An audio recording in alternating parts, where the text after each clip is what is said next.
quero meditar com vocês dentro do tema que me foi proposto, que é família, projeto eterno de Deus. Um tema muito lindo, plano eterno de Deus, aliás, perdão. Família, plano eterno de Deus. Eu quero que o pessoal da parte de visualização me ajude colocando os textos no telão, ok? Joga para mim aí, Jó capítulo 42, versículo 2. Jó 42, 2. Texto já bem conhecido. Amém? Bem sei eu que tudo podes e que nenhum dos teus propósitos pode ser impedido.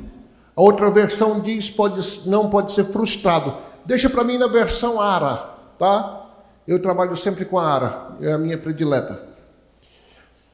Glória a Deus. Vamos orar ao Senhor? Pai, eu te louvo por estar aqui, Senhor Deus. Te louvo, Deus, por ver tudo que o Senhor tem feito, Deus, na vida, Senhor Deus, do Antunes, na vida da Márcia, através da vida deles, ó Deus, e das ovelhas que o Senhor tem confiado a eles, Pai. Muito, muito obrigado, Pai. E nessa noite que vamos falar sobre família, obrigado porque tem se cumprido a Tua palavra que diz, lá no Salmo 107, que o Senhor nos prosperará famílias como rebanhos. E Deus, eu te louvo porque o Senhor tem dado rebanhos de família aos Teus servos, Pai. Muito obrigado, Pai. Deus, fala conosco nessa noite. Como Teu ministro, eu levo agora cativa toda a mente ao Teu trono da glória. Deus, repreendo toda dispersão de mente e leva agora, Senhor Deus, cada mente, Deus, a Tua obediência. E, Senhor, que a semente que será semeada nessa noite cumpra o seu propósito para a glória do Teu nome, Senhor. Em nome de Jesus. Amém.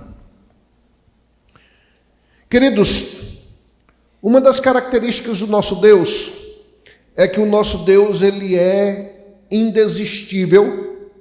Deus não desiste dos seus projetos, Deus não desiste dos seus planos. E a outra característica é que sempre nos planos de Deus, ele inclui pessoas. E às vezes as pessoas não correspondem à expectativa de Deus, às vezes as pessoas não correspondem ao que Deus projetou, e parece que o projeto de Deus foi frustrado. Mas nós acabamos de ler um texto de Jó, onde ele deixa bem claro que nenhum dos planos do Senhor podem ser frustrados. E independente da atuação humana, e independente de toda a atuação demoníaca para tentar impedir os planos de Deus de acontecerem, com toda certeza, todos os planos de Deus vão acontecer, todos os planos de Deus serão cumpridos, todos os planos de Deus serão concretizados da maneira que Deus sonhou. E quando se trata de família, há algo muito lindo, porque Deus, ele projetou esse mundo, ele projetou esse planeta para a família. Tudo começou com um casal. Esse tempo atrás eu estava falando para os casais da igreja esse ano ainda sobre isso. Tudo começou com um casal. Deus fez todo esse planeta e entregou a um casal. E todo o projeto de Deus gira em torno de um casal. Porque dos casais nascem as famílias. E das famílias nascem todas as pessoas que vão contribuir para que o projeto de Deus se cumpra na humanidade. Deus governa através da família. Ele decidiu isso. Deus decidiu governar o mundo através de famílias. Tudo que Deus tem de melhor, queridos, Deus entregou para a família. É interessante a gente notar que Deus fez o mundo e entregou para um casal. Vem toda a história do pecado, vocês conhecem a história bíblica. Chega o momento em que vem o Salvador. Quando vem o Salvador, o que é que Deus faz? Entrega o seu filho para um casal. Ou seja, todo o projeto de Deus está relacionado à família. Todo ele. Nenhum projeto de Deus foi executado sem que Deus primariamente contasse com famílias. Se nós formos pensar sobre os feitos de Deus na Bíblia, nós vamos ver que Deus sempre atuou através de famílias, levantando famílias que dariam continuidade ao seu projeto. Nós sabemos que Adão e Eva caiu, nós sabemos que Caim matou Abel, nós sabemos que durante um tempo os homens não buscaram a Deus, até que de repente nasce alguém na família de Adão, chamado Sete, e gera um filho chamado Enos. E a partir daí nasce toda uma linhagem de adoradores. Uma linhagem santa, que um deles foi tão santo que foi arrebatado vivo, que é o caso de Enoque, e ensinou seus filhos a viverem numa santidade tão grande que o seu filho, Metusalém, foi o homem que mais viveu na face da terra, 969 anos. E quando a humanidade se corrompeu, se perverteu, que não tinha mais jeito, Deus resolve salvar a humanidade através de um descendente de Sete, ou seja, dessa linhagem, dessa família santa. Deus levanta a família de Noé e dá continuidade ao seu plano redentor, dando à raça humana uma nova oportunidade através de Noé e os seus 3 filhos. Como diz a Bíblia, 8 pessoas entraram na arca, 4 casais. E esses 4 casais povoaram a terra novamente. E os planos de Deus têm se cumprido e sempre vai se cumprir, com um grande detalhe. Os planos de Deus se cumprem nas famílias que creem. Há essa condição. Quando Deus chamou Abraão, Abraão não saiu sozinho, saiu Abraão e sua família, que no caso era sua esposa. Não vou entrar aqui no detalhe de Ló. Quero firmar no assunto Abraão e sua esposa. E fez uma promessa para esses dois que nos incluía. E nós estamos aqui hoje por causa que um dia uma família, um casal, obedeceu à voz de Deus e saiu para uma terra que nem sabia onde era. Se dispuseram a caminhar, se dispuseram a ir, debaixo de uma promessa de que seriam fecundos e seriam uma bênção para toda a humanidade. Quando uma família crê em Deus, ela se torna referencial. Quando uma família crê em Deus, ela se torna bênção para toda a humanidade. Quando uma família gera seus filhos, cria seus filhos, melhor dizendo, da maneira correta, nós vamos vendo essa repetição de bênção acontecendo. Abraão é chamado pai da fé. E nós vemos que ele ensinou Isaac a fazer a fundamentação do mais importante que ele teria. Às vezes eu fico pensando em Isaac é um rapaz de 40 anos, já um coroa, 40 anos, aguardando uma esposa segundo o coração de Deus, de acordo com a orientação dos seus pais. E o grande detalhe para mim na vida de Isaac, antes dele se casar, sabe qual é?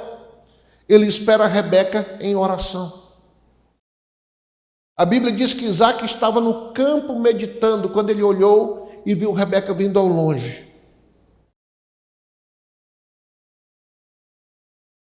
Por causa de Rebeca, queridos, a promessa se cumpriu, mas a família foi formada em oração. Muita família está frustrada, sabe por quê? Porque nunca perguntaram para Deus o que fazer, que atitude tomar, se espera, se avança, e vão fazendo as coisas de uma maneira autônoma, como se Deus não contasse, como se Deus não fosse o dirigente da vida, e depois sofre as consequências. Mas nós olhamos para a palavra de Deus e nós vemos que Deus tem compromisso com Ele mesmo. À medida que eu e você cremos em Deus, Deus não está comprometido apenas conosco.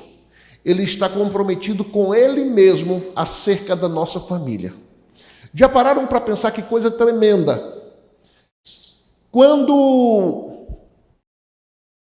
Deus vai confirmar a bênção para Abraão, que é lá no monte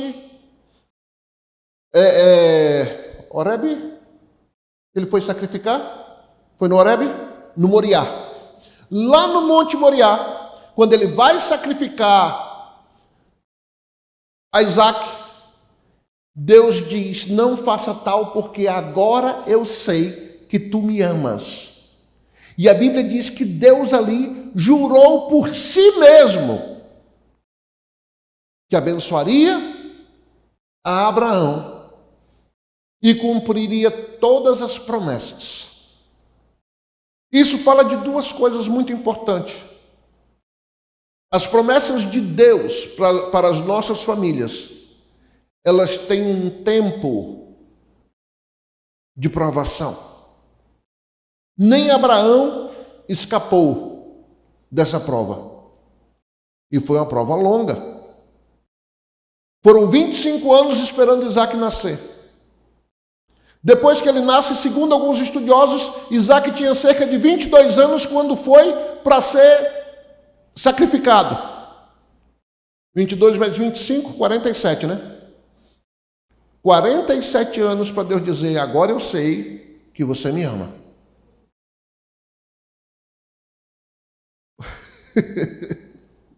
47 anos, Deus sondando o coração, e chega um momento que Deus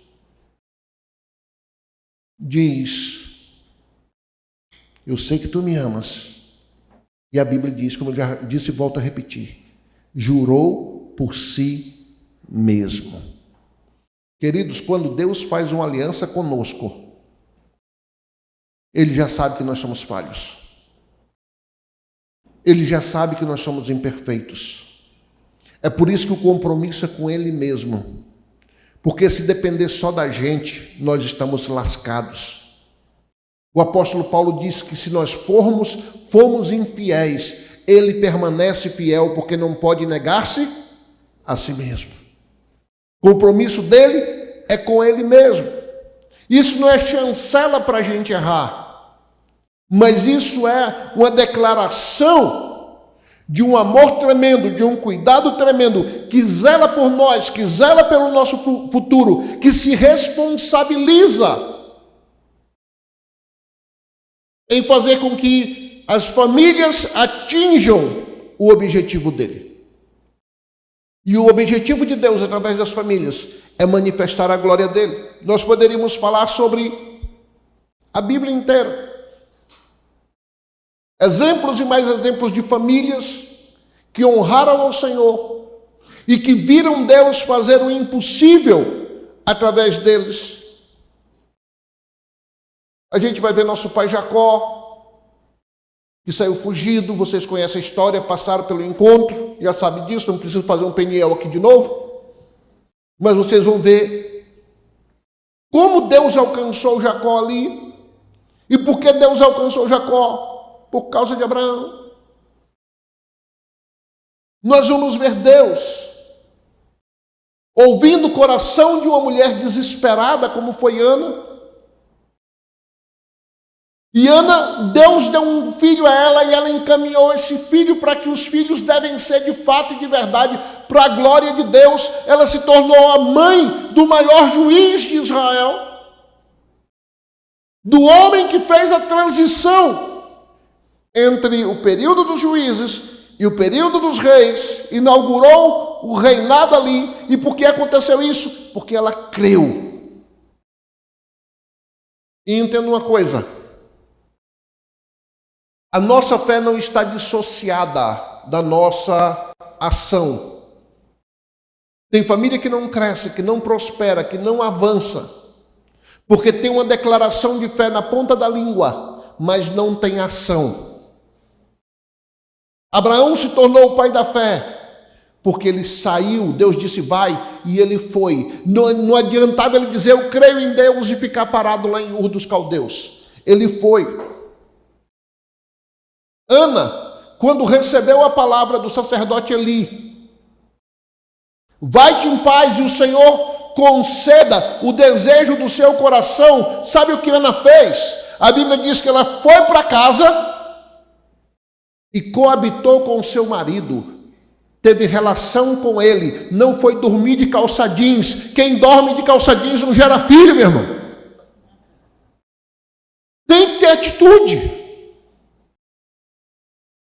O problema de muita gente é que quer uma família abençoada, que já recebeu palavra de Deus. Eu conheço os pastores de vocês, sei que são pessoas que profetizam sobre a vida de vocês, que liberam bênção sobre a vida de vocês, mas não vai adiantar nada vocês virem para essa igreja de domingo a domingo, receberem palavras proféticas, receberem ministrações e voltar para casa e dormir de calça jeans. Não vai resolver. Não vai ter mudança de vida. Porque Deus nos fez seres pensantes. E o propósito dele inclui, guardem isso na cabeça de vocês, o propósito de Deus para as nossas vidas inclui a nossa inteligência. Porque Deus nos fez seres inteligentes. E então Ele projeta coisas para nós, contando com a nossa inteligência, contando que nós vamos agir, que nós vamos entender, como ele diz lá no profeta: eis que faço coisa nova, porventura não o percebeis? Deus conta com a nossa percepção. Os sinais da bênção do Senhor estão sobre a nossa vida o tempo inteiro, mas muitas vezes nós estamos desapercebidos. E depois dissemos: Deus não me abençoa, só abençoa o irmão, como diz lá em São Paulo. Conhece o irmão Pá? Já ouviram falar do irmão Pá? É aquele que recebe uma palavra profética e pá, joga para o outro. Isso não é para mim não, é para o irmão de trás. Pá, joga para ele.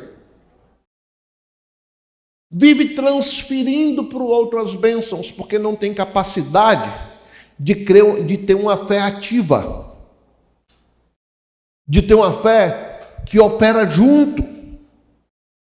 Outro dia eu estava falando sobre isso, ali na igreja do Betel, sobre essa questão do que a Bíblia diz sobre erguermos marcos, fincarmos postes. Os nossos pais da fé,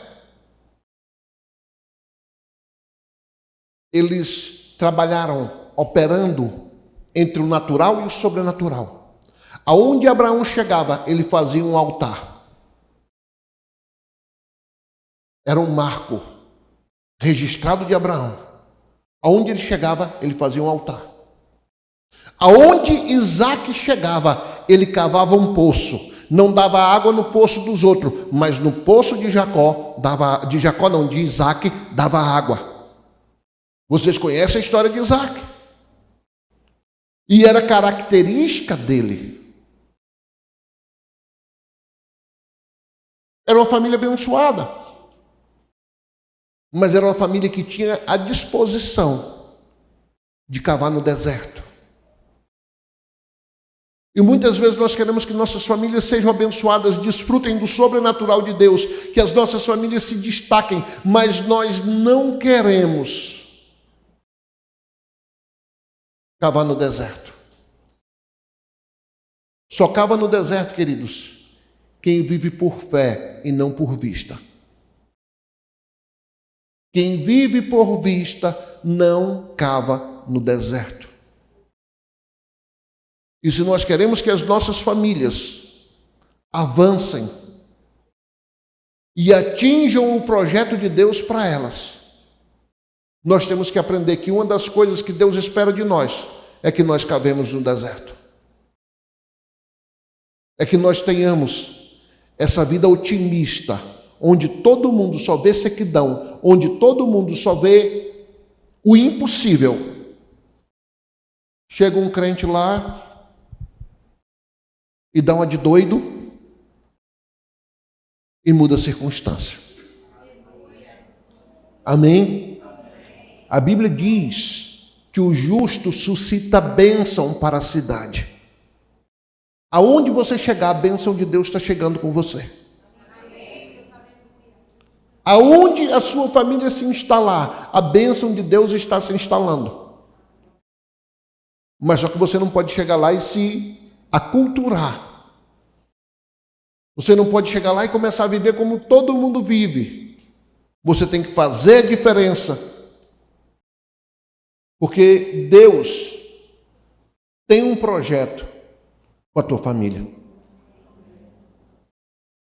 E é um projeto muito grande. Mas nós precisamos entender que Deus não é intruso. Deus não vai arrebentar a porta da sua casa. Por favor, Eide, me dá o cabo que está bem aí dentro, na parte maior. Acendeu aqui a bateria. Perdão. Só um momentinho, irmãos.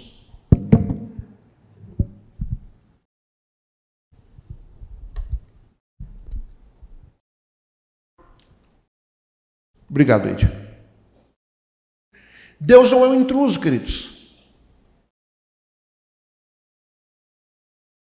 Ele deixa bem claro em Apocalipse. Às vezes a gente lê aquele texto de Apocalipse 3:20 e a gente pensa naquilo só como um versículo evangelístico e a gente repete aquilo para os que não são crentes, mas nós esquecemos uma coisa. O destinatário original daquele texto, sabe quem é? Os crentes. Uma igreja que tinha botado Jesus para fora dela. E infelizmente tem famílias de crentes que já botaram Jesus para fora da sua casa. E Jesus está do lado de fora dizendo: eis que estou à porta e bato. Se alguém ouvir a minha voz e abrir a porta, eu entrarei, cearei com ele e ele comigo. Então Deus é intruso, Deus quer fazer uma festa no teu lar, uma festa na tua casa, mas é preciso que você entenda que Ele não vai te forçar a fazer as coisas. E entenda uma coisa também: a aliança de Deus, ela é geracional. São poucas pessoas da Bíblia que Deus fez aliança individual. Via de regra, as alianças, elas são geracionais. É aliança com a descendência de Abraão. Mas no meio da descendência de Abraão, muitas pessoas foram rejeitadas. Mas a descendência não. A descendência continuou eleita. Exemplo disso, a geração que saiu do Egito. Uma geração que não creu, uma geração que murmurou, uma geração que Deus tirou lá do Egito. Eles estão na caminhada para a terra prometida e o tempo inteiro murmurando e querendo voltar para o Egito. E o que Deus faz? Anulou a promessa? Não. Deus só disse: ok, vocês não querem? Nenhum de vocês vai entrar, exceto Josué e Caleb. E a próxima geração é que vai entrar. A geração dos filhos de vocês. Queridos, quantos avivamentos foram transferidos de uma geração para outra? Isso é muito sério. O plano de Deus não é frustrado. Indivíduos se perdem no caminho. Famílias se perdem no caminho. Mas o projeto é realizado. E eu te digo, família é um projeto de Deus. Um projeto absoluto de Deus. Joga para mim aí, por favor. Me vê esse texto que a mente nem está aqui, mas eu quero passar para vocês. Malaquias, capítulo 1.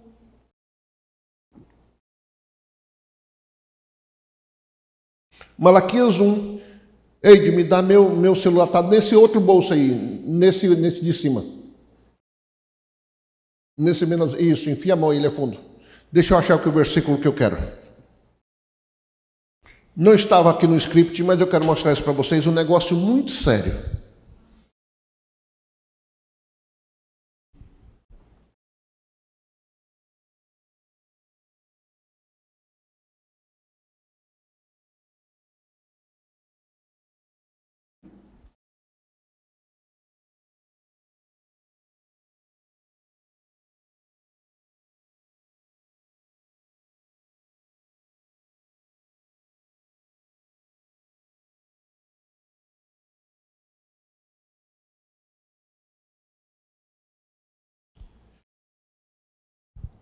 Malaquias 1:11. Preste atenção.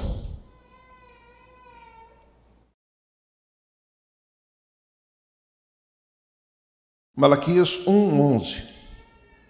Diz assim: mas desde o nascente do sol até o poente é grande entre as nações o meu nome. E em todo lugar lhe é queimado incenso e trazidas ofertas puras, porque o meu nome é grande entre as nações, diz o Senhor dos Exércitos. Mas vós o profanais, quando dizeis a mesa do Senhor é imunda, e o que nela se oferece, isto é, a sua comida, é desprezível. Continua.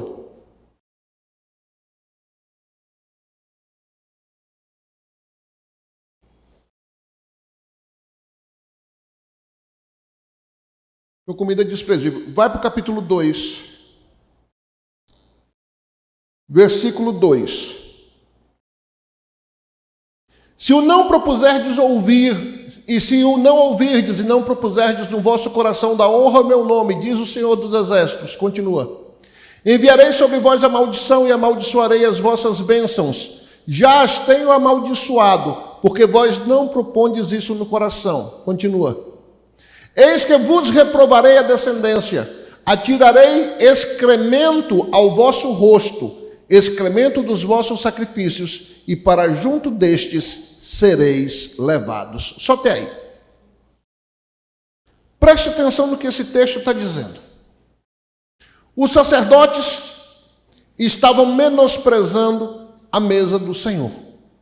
E como que eles estavam menosprezando? Eles estavam aceitando o povo dar a Deus qualquer coisa. A lei de Deus era muito clara. Quando você fosse dar para Deus algum animal em sacrifício, tinha que ser um animal perfeito. E eles estavam aceitando animal coxo, animal cego, animal que era reprovado por Deus e sendo sacrificado. Aí Deus vai e diz: do nascente do sol, que é lá, né? Do nascente do sol até o poente, o meu nome é grande em todas as nações, e em todas elas há pessoas que me oferecem ofertas puras. Sabe o que Deus está dizendo? Eu não preciso da adoração de vocês. Eu não preciso das ofertas de vocês. Em todas as nações da terra, tem famílias que me adoram em espírito e em verdade e que me dão o seu melhor. É isso que Deus está dizendo. E Deus arremata no capítulo 2 e diz para o sacerdote: se vocês não ouvirem o que eu estou dizendo e não propuserem no coração de vocês dar honra ao meu nome, eu amaldiçoarei as vossas bênçãos. Tem bênção que é amaldiçoada? Tem. Tem casa que era para ser uma bênção, uma paz, começam a construir, acaba o casamento. Carro que era para ser uma bênção, se torna um tormento. Bênçãos são amaldiçoadas quando a família erra o alvo, quando não oferece o seu melhor para Deus, quando não se tem o Senhor como centro de adoração da sua vida. E por fim termina com esse texto aí que nós vimos, que é fortíssimo. Deus diz o quê? Eu lançarei excremento no vosso rosto, o excremento das vossas ofertas, e vos arrastarei para eles. Pastor, me perdoe usar uma versão, um linguajar bem coloquial, bem do dia a dia. Já ouviram aquela expressão, fulano está na merda? Já ouviram? Tem pessoas que estão na merda, porque Deus arrastou elas para a merda. Atirarei excremento no vosso rosto. Excremento é a mesma coisa que merda. Dos animais ali, sacrificados imundos. Atirarei no vosso rosto e vos arrastarei para ele, para o excremento.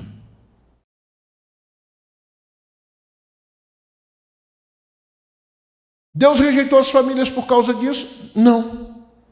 O projeto de Deus com a família vai continuar. Algumas famílias se perderam, mas Deus sempre vai agir através da família. Através da família vai sair pastores, vai sair profetas, vai sair apóstolos, vai sair evangelistas. Vai sair mestres, doutores, através das famílias vai sair os presidentes das nações, através das famílias os juízes e todos os profissionais que igualmente são necessários, todos. O projeto de Deus com as famílias não muda, mas infelizmente tem famílias que se perderam e não puderam avançar e ver cumprido o seu projeto. E aí vem uma pergunta, pastor, e no meu caso eu estou orando para minha família se converter. Querido, entenda uma coisa, Deus ama tanto a tua família, mas tanto, que aí vale aquela palavra do profeta não, do apóstolo Paulo, para o carcereiro. Crê no Senhor Jesus e será salvo tu e a tua casa. Na minha casa, a primeira pessoa a se converter foi minha mãe e minhas duas irmãs, que eram pré-adolescentes na época, isso em 1982. Depois fui eu, cerca de 4 ou 5 meses depois, fui eu. Depois foi meu pai. Resumindo, nós somos 7 irmãos. O último a se converter foi em 1987, janeiro. E hoje, graças a Deus, toda a nossa família serve ao Senhor. Mas deixa eu dizer uma coisa para vocês. Não foi sem guerra. Na minha adolescência, eu passei uma fase que eu era o crente Raimundo. Tem algum Raimundo aqui dentro? Tem não? Sabe o crente Raimundo? Um pé na igreja, outro no mundo. Na minha adolescência eu era assim. Queridos, quantas vezes, 2 da manhã, minha mãe estava orando e chorando por mim e pelo meu irmão que estava desviado.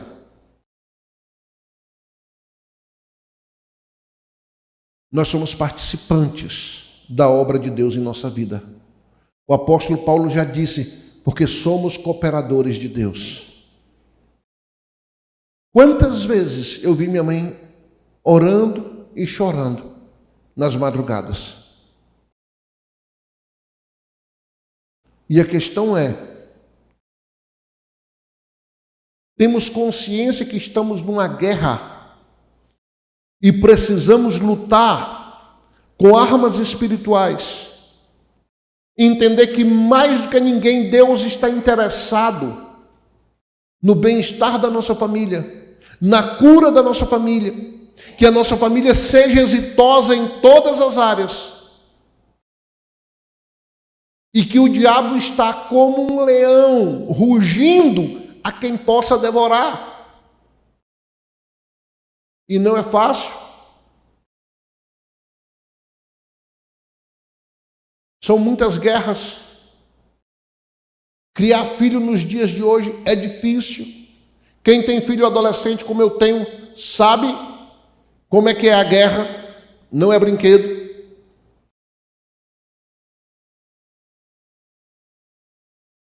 Mas sabe o que me consola? O que me firma? Joga aí na tela para mim, querido, por favor. Jó capítulo 22, do versículo 21 em diante. Jó 22, do 21 em diante, até o 30. São apenas 9 versículos, mas vale a pena a gente ler. Preste atenção nisso aqui. Reconcilia-te, pois, com ele e tem paz, e assim te sobrevirá o bem. Aceita, peço-te, a instrução que profere e põe as suas palavras no teu coração. Se te converteres ao Todo-Poderoso, serás restabelecido.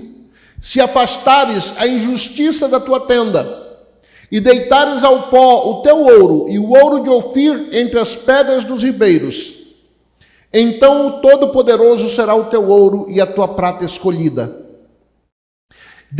Deleitear, pois, no Todo-Poderoso, e levantarás o teu rosto para Deus. Orarás a Ele, e Ele te ouvirá, e pagarás os teus votos. Se projetas alguma coisa, ela te sairá bem, e a luz brilhará em teus caminhos. Se estes descem, então dirás, para cima, e Deus salvará o humilde, e livrará até o que não é inocente. Sim, será libertado, graças à pureza de tuas mãos. Sabe o que é isso? Aliança geracional. Se nós nos convertermos a Deus, se nós fazermos de Deus o nosso bem maior, o nosso tesouro maior, e eles se tornar o nosso prazer, a Bíblia diz que nós vamos orar e Ele vai nos ouvir. A Bíblia diz que nós diremos acerca dos nossos caminhos. Se nós projetarmos alguma coisa, nossos caminhos serão firmes, sairá bem. E se eles descerem, tu dirás, para cima, ou haja exaltação. Quantas vezes eu fiz essa oração acerca do meu ministério, acerca da minha vida, nos momentos difíceis, nos momentos de dores, de eu entrar no meu quarto e começar a orar, e começar a gritar, para cima, para cima, para cima, haja exaltação.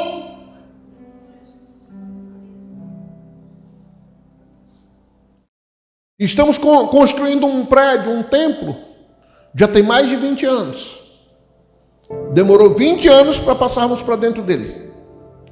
Imaginem as lutas, imaginem as guerras, os desafios.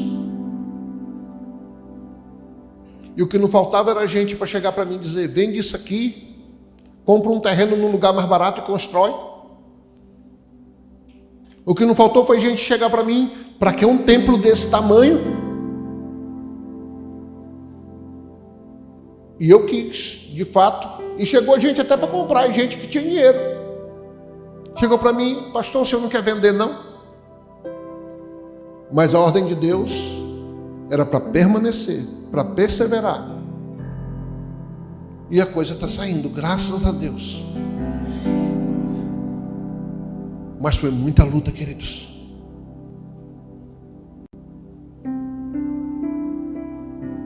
E nós temos nossa família como bem maior, como bem principal.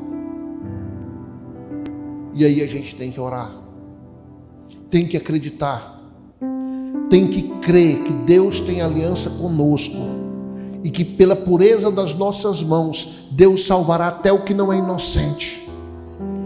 Você crê nisso? Quer um exemplo disso?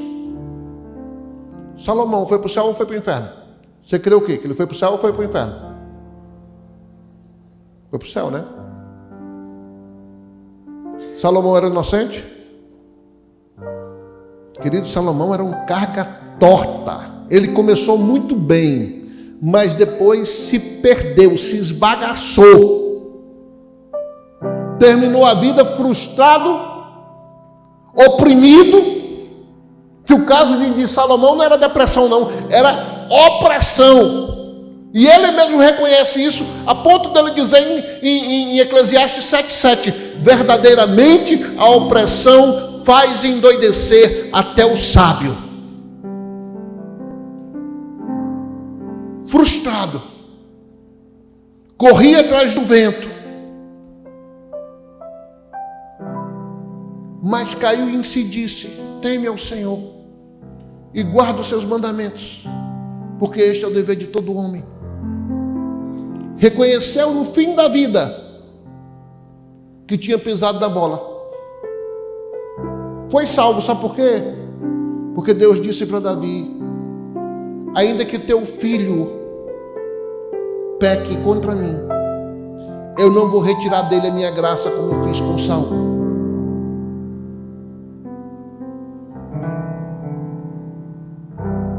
Pai, a solução para a tua família está em você. Mãe, a solução para a tua família está em você. Filhos, a solução para a família de vocês estão em vocês. E eu quero terminar lendo o Salmo 128. Joga para mim aí Salmo 128, que tem um segredo ali no Salmo 128 que às vezes passa despercebido.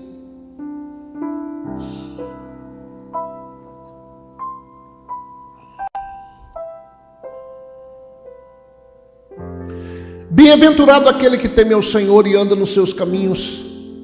Do trabalho de tuas mãos comerás, feliz serás e tudo te irá bem. Tua esposa no interior de tua casa será como a videira frutífera, teus filhos como o rebento da oliveira, a roda da tua mesa. Só até aí, não vamos ler o salmo todo não, só até aí que eu quero. Deixa aí na tela, por favor. Preste atenção nessa bênção declarada nesse salmo. Diz que o homem que teme ao Senhor, primeira coisa, ele vai comer do fruto do seu trabalho. Alguém aqui já ficou desempregado além de mim? Alguém aqui já ficou sem nenhum centavo no bolso além de mim? É terrível, não é? A gente se sente um lixo. A gente se sente humilhado. A gente se sente assim, zero à esquerda, elevado a não sei nem quanto. É terrível. Mas a Bíblia diz que se nós temermos ao Senhor, o Senhor fará com que a gente coma do fruto do nosso trabalho. Deus nos fez vencer essa situação, não é verdade? Deus nos fez romper essa situação, porque a bênção dele estava sobre nós. Então, crente come do trabalho dele. Deus não tem filho vagabundo. Pensa um pai que não cuida de filho vagabundo, chama-se Deus. A ordem dele é não trabalha, não coma. E ele não é ruim não, não tem ninguém mais bom do que Deus. Mas ele trata com o nosso caráter. Então, ainda que a gente passe pela provação, ele é bondoso, e se a gente se dispõe a trabalhar, ele vai nos dar, vai dar o fruto do nosso trabalho. E detalhe, Deus não diz que a gente vai comer do emprego, Deus diz que a gente vai comer do trabalho. Tem muita gente aí que está esperando Deus dar um emprego, e Deus está dizendo para você: vai vender pastel, vai para a feira vender queijo, vai fazer alguma coisa, em último caso vai capinar um lote, e você vai ver que vai entrar dinheiro. O problema, sabe o que é? Que tem gente que tem vergonha de trabalhar, apóstolo Antunes. Aqui em Araguaína é terrível a cultura de Araguaína, o povo tem vergonha de trabalhar. Eu falo sobre isso constantemente na nossa igreja. Nós temos uma congregação lá em cima, no setor oeste, e eu venho ensinando isso para eles sobre essa questão do trabalho há muito tempo. Uma vez nós ganhamos um rapaz para Jesus, o bispo Hugo ganhou ele, e ele tinha um currículo excelente. O currículo dele sabe qual era? 15 anos de cachaça. Aí você pensa uma pessoa com um currículo de 15 anos de cachaça, se ele vai arranjar emprego em algum lugar? Não vai. Ele era um alcoólatra inveterado, desses que viviam para beber mesmo, era uma pessoa totalmente perdida. Converteu, Jesus livrou da cachaça, não arranjava emprego, isso foi há uns 12 anos atrás. E aí ele começou a fazer, sabe o quê? Cocada para vender. E a cocada deles, irmãos, era 10. E um dia eu encontrei ele na rua com a bicicleta e o tabuleiro de cocada atrás na garupa. E eu, e aí, Joãozinho? O nome dele era Joãozinho. Como é que você está, meu filho? Tudo bem? E as cocadas, como é que está indo? Irmãos, ele abriu um sorriso para mim tão grande. Isso há 12 anos atrás. Pastor, eu estou ganhando R$2.000 por mês. Vendendo cocada, queridos, há 12 anos atrás. Era muita grana. Era muita grana. Meu irmão, talvez Deus está te dizendo: empreenda, faça alguma coisa. Como diz um dos pregadores nossos, que eu esqueci o nome dele agora, peça para Deus uma ideia pode mudar a tua vida. Pare de ficar dependendo de emprego. Uma ideia pode mudar a tua vida. A promessa de Deus é que você vai viver do seu trabalho, tá? Então, abra a mente, porque tem gente que fica deitado esperando o tempo inteiro em casa Deus trazer um emprego para ele. Aí a coisa complica. Do teu trabalho comerás, mas continua a bênção. A tua mulher será como uma videira, tua esposa no interior da tua casa será como uma videira frutífera. A promessa de Deus para a nossa família é um relacionamento de marido e esposa, onde a esposa é fonte de prazer. Uma videira, queridos, é fonte de prazer. Ninguém merece casar com uma mocréia. Ninguém merece casar com a mulher rixosa. Não é verdade? E Deus muda quando o homem teme a Deus. Lá na igreja tem um casal. Hoje ele é até pastora, a pastora Carlúcia.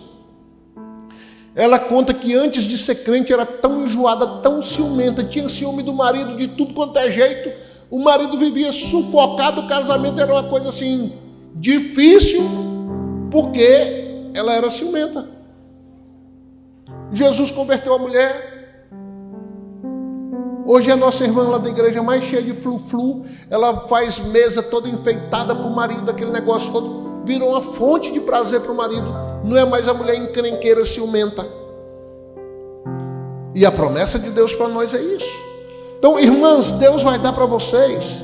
Já deu, agora a hora não está acontecendo ainda, mas veja pela fé o seu marido como um homem produtivo, como um homem proativo, como um homem conquistador, porque esse é o projeto de Deus e a gente tem que caminhar em direção a esse projeto. O projeto de Deus para as esposas é que as esposas sejam videiras frutíferas, fonte de prazer para o marido, não de discórdia, não de cansaço. Não de dona encrenca que chega em casa é só reclamação. Salomão já disse que é melhor morar no deserto do que com a mulher rixosa. Crítica, acusação e reclamação o tempo inteiro não resolve nada. Vá orar. E eu lhe digo por experiência própria.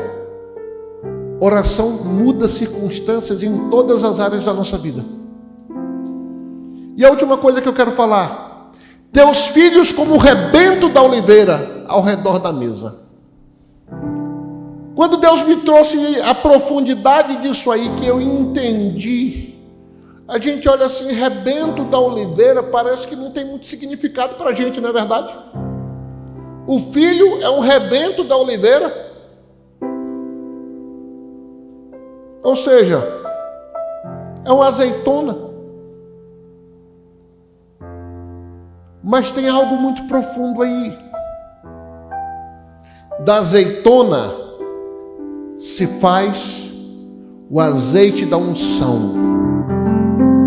E o que a Bíblia diz sobre a unção? A unção despedaça todo jugo. Filho foi dado, não foi para ser fonte de despesa eterna.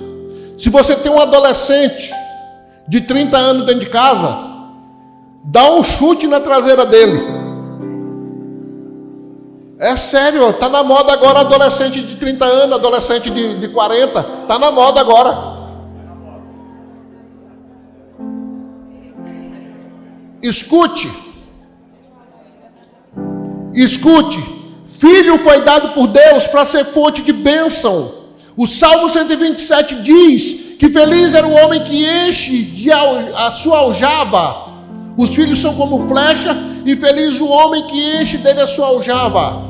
Por quê, queridos? Quanto mais filho um homem tinha, mais forte ele se tornava, mais mão de obra ativa ele tinha.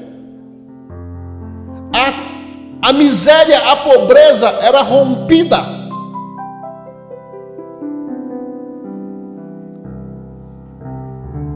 Antigamente as pessoas trabalhavam e enquanto eram solteiras, chegavam em casa e davam pagamento para o pai e para a mãe. Alguém chegou a fazer isso aqui? Isso, sabe o que é isso, queridos? É cumprimento da Bíblia. É ser rebento da oliveira. É ajudar o pai e a mãe a arrebentar com o jugo da pobreza. Nada entristece mais uma família do que a pobreza. Nada entristece mais uma família do que não ter dinheiro para nada, nem a doença. Porque se alguém fica doente na tua família e você tem dinheiro para acudi-la, você vai lá, leva ela para o hospital, coloca num quarto particular, num apartamento lá, tem uma enfermeira, um médico dando atenção. Agora, se você não tem, vá para o regional. Tenta colocar um parente teu lá dentro. Vai ficar 3, 4 horas numa fila da UPA para ser atendido. É terrível. E sabe por quê, queridos? Que nós sofremos. Porque nós, como família, nós assumimos uma filosofia de vida antibíblica. Hoje a gente vive uma filosofia de vida em que o que os filhos ganham é exclusivamente para eles. O pai e a mãe estão lascados, cheio de compromisso. Os filhos não estão nem aí. E todo mundo vivendo o individualismo. E sendo que a Bíblia diz que os filhos são rebentos da oliveira. Filho foi dado como unção, como potencial para romper a miséria na família e para fazer com que a família se torne poderosa. E Deus sempre vai agir através da família. E o que nós precisamos entender é que nós precisamos voltar para os princípios bíblicos e fazer da Bíblia a nossa filosofia de vida, a nossa regra de fé e prática de fato e de verdade, e não só da boca para fora.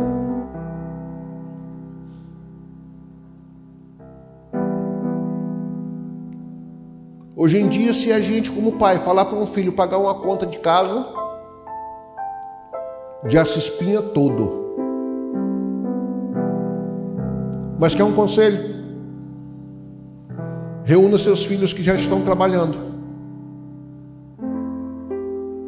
Vem cá. A conta de energia é tanto, você vai dar quanto? Ou então, eu quero que você dê tanto para pagar essa conta de energia. Dependendo da situação, paga essa conta de energia para mim. E pronto. Filho é para romper com jugo. E o propósito de Deus, quero concluir dizendo, começou com um casal lá no Éden, que gerou família para Deus. E nós estamos aqui por causa desse casal que passou por todas essas famílias que eu falei. E vai terminar com um casal. O último dia da história é o quê? A noiva se encontrando com o noivo para formar uma grande família para o Senhor. Começou com a família e termina com a família. A família é um projeto de Deus. Bate palma com força para Jesus. A família é um projeto de Deus, um projeto eterno, um projeto que não te frustra.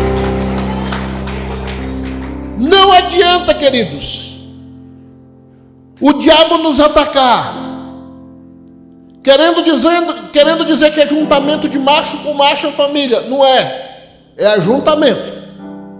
Não adianta ideologia de gênero. Juntar mulher com mulher vai dar jacaré. Não nasce família de mulher com mulher. Família nasce de casal. Quem quiser viver amaziado, junto, problema dele, vai prestar conta com Deus. Mas a coisa certa é um homem e uma mulher. E daí vai vir todo o projeto de Deus da terra, que foi feito através de família. E concluindo, vamos terminar numa família de muitos irmãos diante do Pai. Vamos entrar como noiva e vamos viver como irmãos. Amém? Aleluia!